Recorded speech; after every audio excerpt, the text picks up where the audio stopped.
Hello,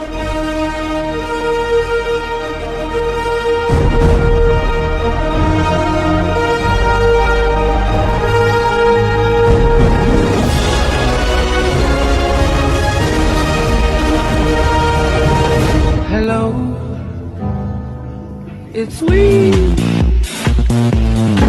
Halo semuanya, kali ini saya akan mereview buku ini.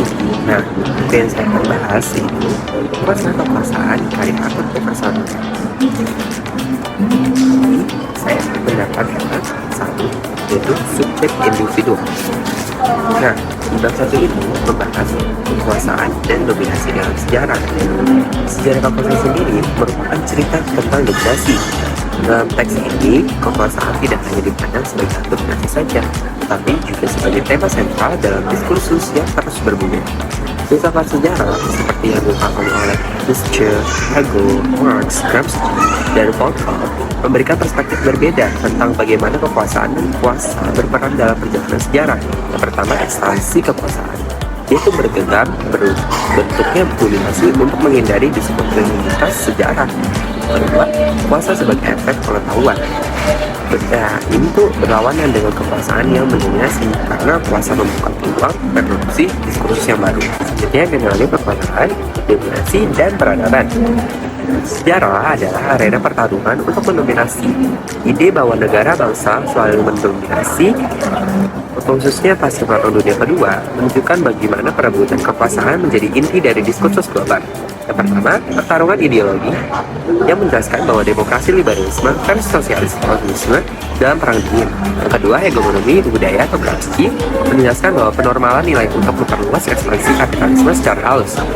Selanjutnya, materialisme Marx menjelaskan kekuasaan sebagai praksis. Marx mengajukan materialisme sebagai penjelasan utama tentang kekuasaan. Bagi Marx, materi adalah hasil aktivitas subjek, bukan sesuatu yang independen. Dialektika sejarah menurut Marx adalah tentang pertarungan kelas yang menggambarkan dominasi burjuasi terhadap proletariat. Yang pertama, konsep materialisme subjektif, kenyataan adalah hasil dari aktivitas subjek. Yang kedua, dialektika Marx menolak glorifikasi Hegel tentang ide universal, yaitu menempatkan materialisme sebagai pusat realitas. Selanjutnya, Voltaire menjelaskan kuasa dan teknologi kekuasaan. Voltaire membawa gagasan kekuasaan ke dimensi baru, yaitu governmentality dan biopower. Kekuasaan bukan hanya tentang dominasi, tetapi juga tentang reproduksi pengetahuan yang mendisiplinkan populasi. Ada 3 bentuk kekuasaan menurut Voltaire yang bisa dibilang segitiga kekuasaan Voltaire. Yang pertama, kekuasaan berdaulat atau sovereign power. Yang kedua, kekuasaan pendisiplinan atau disciplinary power.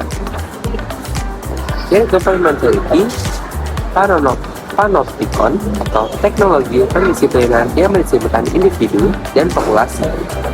Selanjutnya, saya akan membahas paradoks kekuasaan global. Kekuasaan global adalah paradoks.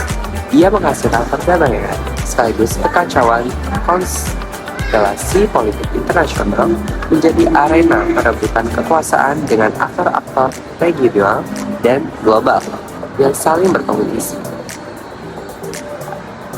Ada 2 topik yang saya akan bahas, yaitu governmentality di Asia Tenggara dan mistifikasi kekuasaan.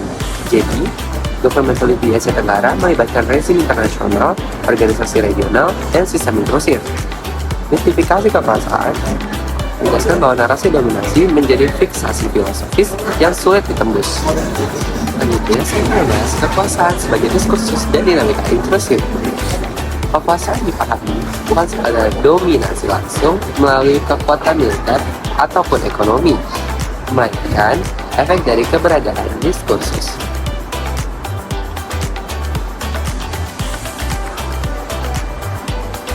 Voltaire menyatakan bahwa diskursus menutup rezim pengetahuan yang mempengaruhi cara individu dan institusi memahami dunia. Dalam konteks ini, sensor intrusif dari negara-negara kuat menciptakan dinamika konfliktual di kawasannya, tetapi tidak menjamin keamanan ataupun perdamaian. Intrusive sendiri adalah alat yang digunakan untuk menegaskan kekuasaan bukan sebagai solusi untuk stabilitas, melainkan sebagai sumber ketegangan dan turbulensi. Simtoksa dan pertarungan diskursus. Nah, saya akan membahas simtoksa dan pertarungan diskursus. Konsep simtoksa yang diperkenalkan dalam teks adalah inovasi terminologi untuk menggambarkan arena pertarungan wacana. Dalam arena ini, kekuasaan tidak dilihat sebagai alat dominasi tunggal, tetapi sebagai hasil dari hubungan yang kompleks antara berbagai sistem pemikiran. Sebaliknya, setelah pertarungan wacana selesai, muncul kuasa sebagai hasil dari hubungan tersebut. Ini menunjukkan bahwa kekuasaan bukanlah fenomena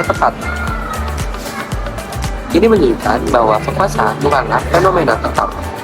Melainkan dinamis, dihasilkan dari interaksi antara pengetahuan dan hasrat.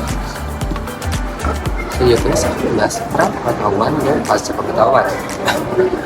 Kerja personalnya menggariskan perbedaan antara kekuasaan dan kuasa dengan mendefinisikan kekuasaan sebagai pra pengetahuan dan kuasa sebagai pasca pengetahuan.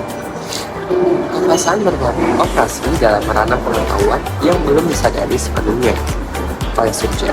Sebaliknya, kuasa muncul setelah subjek memahami bahwa kekuasaan yang mereka alami tidak berakar pada landasan pengetahuan yang stabil, melainkan berasal dari hubungan dan wacana.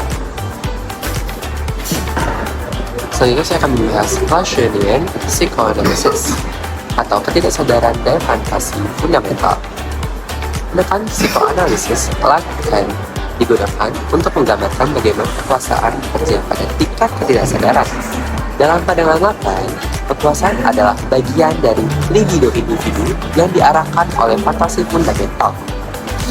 Fantasi fundamental berfungsi sebagai selubung makna yang memberikan struktur bagi hasrat subjek. Meskipun objek hasrat tersebut tidak sepenuhnya dapat diketahui atau dipahami. Bahkan menambahkan bahwa subjek seringkali dikuasai oleh objek penyebab hasrat atau object cause of desire, atau bisa disebut juga OH atau OPH, yang bukan objek itu sendiri, melainkan representasi makna tertentu. Misalnya, individu tidak menginginkan kekuasaan itu sendiri, melainkan makna atau kekuasaan yang diwakili oleh kekuasaan tersebut. Ketika makna ini mengalami disrupsi, seperti terungkapnya sifat asli dari OPH, subjek akan mengalami keganjilan, yaitu keretakan antara hasrat dan objeknya. Setelah itu, saya membahas fantasi fundamental dan kekuasaan. Fantasi fundamental adalah cara subjek menjahit makna terhadap kekuasaan yang sebenarnya pengetahuan atau tidak dapat sepenuhnya diketahui. Dalam konteks ini, kekuasaan menjadi arena simbolik yang melampaui realitas empiris. Subjek yang terjebak dalam fantasi fundamental tentang kekuasaan sebenarnya sedang mengejar sesuatu yang tidak benar-benar dimengerti, tetapi dianggap penting untuk eksistensi mereka. Selanjutnya, saya akan membahas implikasi filosofis. Ini pembacaan yang terakhir ya. Nah, tulisan ini menunjukkan bahwa kekuasaan bukanlah sesuatu yang statis atau definitif, tetapi hasil dari dinamika wacana hasrat dan ketidaksadaran. Konsep simtoksa mengajak kita untuk memikirkan ulang kekuasaan sebagai arena hubungan yang kompleks dan saling terkait, bukan sekadar alat dominasi. Pendekatan ini juga mengungkapkan bahwa sejarah kekuasaan adalah hasil dari pengulangan dan patahan dalam relasi wacana. Sehingga sejarah tidak pernah benar-benar konsisten. Semua dari pembahasan ini menegaskan bahwa kekuasaan bukanlah entitas yang tetap, melainkan efek dari relasi diskursus dan hasrat yang kompleks.